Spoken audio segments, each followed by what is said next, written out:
11 of the fantasy basketball season.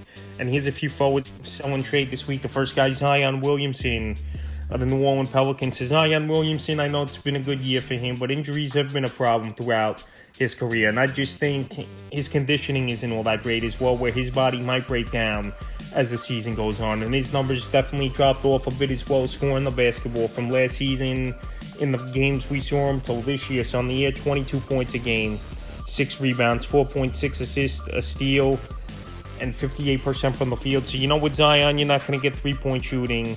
You get a good field goal percentage. But for a guy his size as well, and where he could dominate inside, he don't rebound the basketball well at all. And that's just a thing that's never going to get better unless he really works on it for Zion, where pretty much he maxes out 6-7 rebounds per game here is Williamson. And over the last couple weeks, 21 a game, 7.2 rebounds, 4.8 assists, and 60% from the field. So Zion Williamson, we know he's a dominant player when he can be. But like I said, conditioning's been an issue.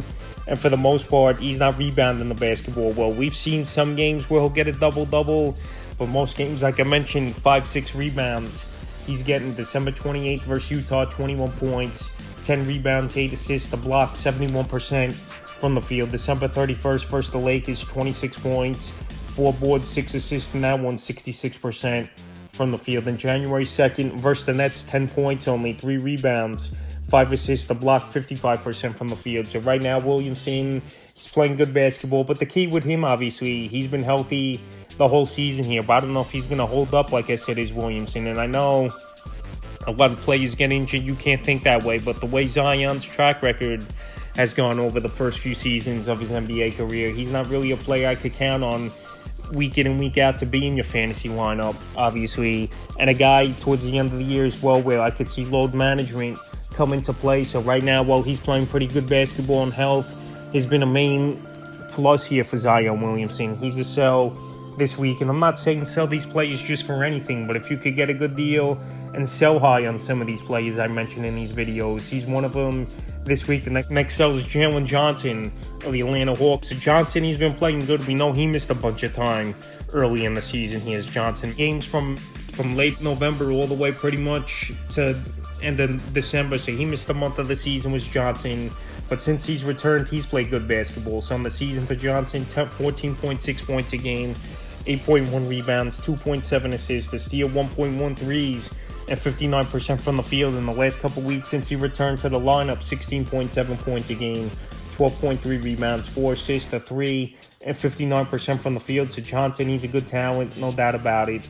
Last season, he didn't really see much of the court for this Hawk team, but now, this year, he's playing anywhere from 35 minutes for the most part, is Jalen Johnson. And he was a good early waiver wire pickup for many fantasy owners. So the last few games since he returned December 26th at the Bulls, 10 points, 9 rebounds, 4 assists, a steal, 62% from the field. December 29th versus the Kings, 16 points, 15 boards, 4 assists, a 3, 41% from the field. And December 31st at the Wizards, 24 points, 13 boards, 4 assists, 2 threes, 75% from the field. So Johnson, he's going out there.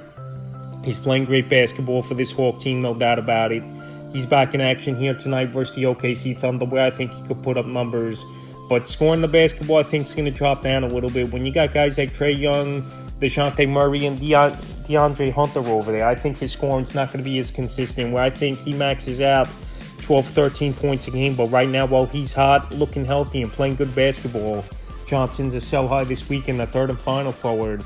I look to sell in trades. Miles Bridges of the Charlotte Hornets. Bridges, he's been on a tear over the last few weeks here. After last season, obviously off the court issues. This year, we didn't know if he'd be back and playing basketball, but he is, and he's playing good ball, no doubt about it. 20 points a game, 7.1 rebounds, 3 assists, 2 threes a game, and 45% from the field here. So Bridges, he's gone out there.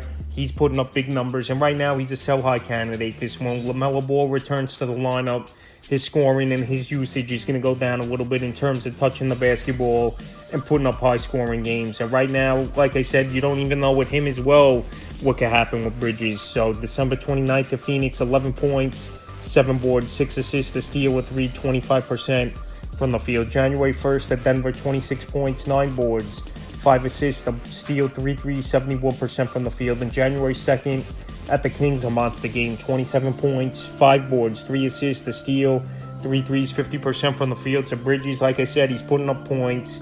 He's rebounding the basketball well. He's assisting well. No doubt about it. He's a good talent, is Bridges. But like I said, with LaMelo Ball returning sooner than later, and also with Bridges, you don't know if they're going to flip him in a deal, or they might even sit him out, or see what happens as well with Bridges. So right now, he's a sell-high candidate, is Bridges. That's a few forwards I look to sell and trade for Week 11 of the fantasy basketball season.